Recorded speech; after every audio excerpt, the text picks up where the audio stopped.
Қайырлы күн, арнама қош келдіңіз.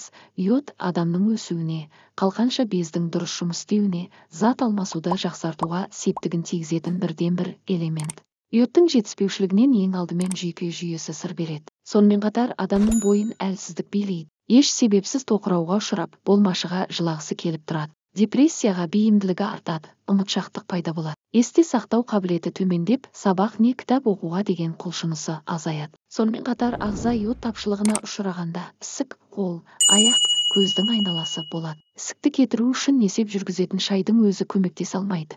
Иммундық жүйесінің жұмысы нашарлайды.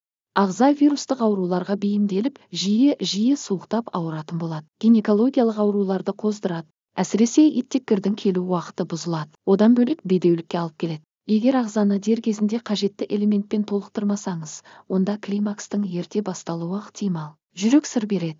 Жүрек соғуының ырғақсыздығы, тахикардия және қан қысымы өзгереді. Йод элементі кімдерге жетіспейді? Әрбір адамның ағзасында қажетті мөлшерде йод болу керек. Ал оның тапшылығына көбінесе жүкті әйелдер, йодталған тұзды қолданбайтындар, вегетариандар мен диета ұстайтындар ұшырайды. Йод тапшылығы қалай білінеді? 1. Мойын седі, мойын жуандамайды. Артқы емес, тек алдыңғы жағы ісінеді. Оның ісінуі өзіне де, сырттан қарағанда да көзге ұрып тұрады. Салдарынан қалқанша бездің жұмысы нашарлап, зоб пайда болады. Оның емі қажетті мөлшерде йод қабылдау екенін біле жүріңіз. 2. Салмақ артады. Күтпеген жағдайда толысып кетсеңіз, бұл ағзаның йод тапшылығына ұшырағанын білдіреді. Жоғарыда айтылғандай йод қалқанша бездің жұмысына жауап береді.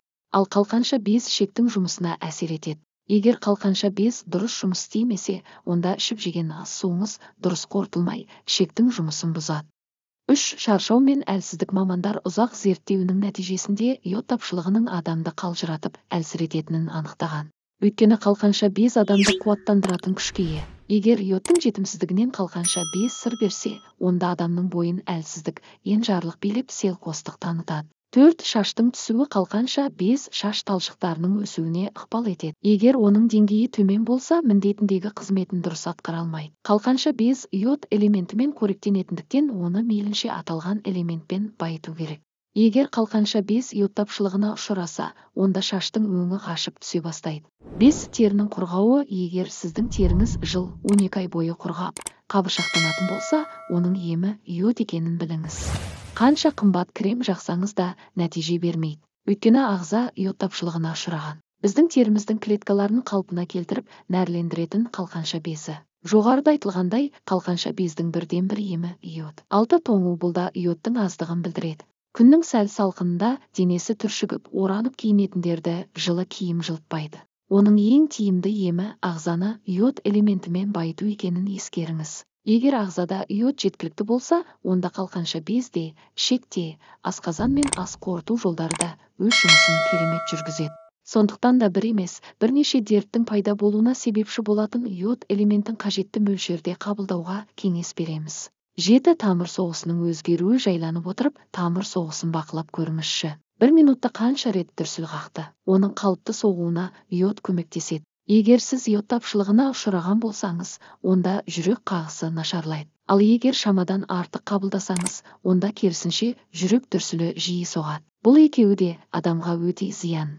Жүрек дүрсілі әлсізденген кезде адам әлсірейді, шаршайды, бас айналып, естен тану қаупі де бар. 8. Есте сақтау қабілеті төмендейді. Йод оқығаныңды есте сақтауға септігін тигізетін минералды зат. Егер ағза йод тапшылығына ұшыраса, онда мидың жұмысы баяулайды, есте сақтау қабілеті төмендейді, тіпті ұмытшақ ауруына шалдықтырады. 9. Жүктілік кезіндегі проблема. Жүкті әйелдердің көпшілігі йод тапшылығына ұшырап жатады.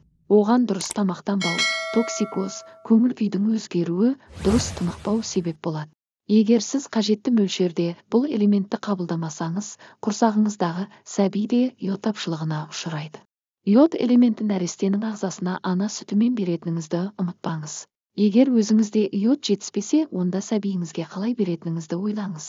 Йод жетіспеушілігінен жүкті әйелдерде зоб, әлсіздік, шаршау мен суықтап ауру пайда болады.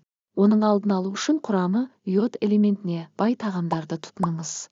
Йод болашақ сәбидің миының, көзінің, ойлау жүйесінің дамуына ең қажетті элемент. Йод элементінің қайнар көзі. Дені сау адам тәулігіне 150 күп йод қабылдау керек. Ол үшін теңіз өнімдерін, балық, йогурт, йодталған тұз, асшаян, жұмыртқа, қара өрік секілді тағамдарды үзбей қабылдау керек. Оған қоса сиыр және тауық еті, фасоль, сүт секілді сүт өнімдері де дастарханыңыздан үзілмесін. Ақпарат ұнады деген ойдамын.